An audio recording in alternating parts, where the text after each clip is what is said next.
Learning Gaelic through metalcore part 3.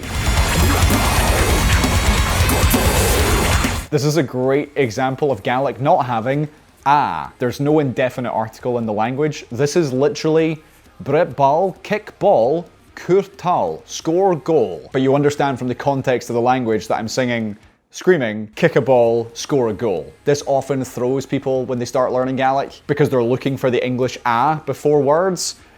Doesn't exist.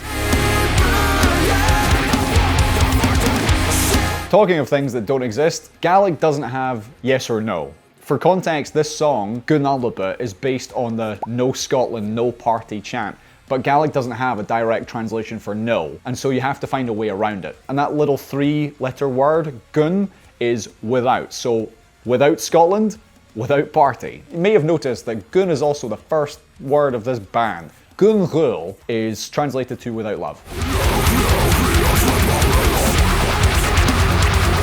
I think we're just sticking with things that English doesn't really have. This is shuative, which is come on, to a group of people. If it was one-on-one, I could say shuat, but because it's addressing a group or an audience, it's shuative. It's kind of like the Scottish way of saying use. Hey, use at the back, come forward. So shuat versus shuative. I am always amazed as to how much I can say about the language in these little songs of ours. So that was Gun Alba. It is the very first Gaelic World Cup song in history. And if Scotland lose their opening match to Haiti, it is clearly because they didn't listen to it enough. So, Shinagate.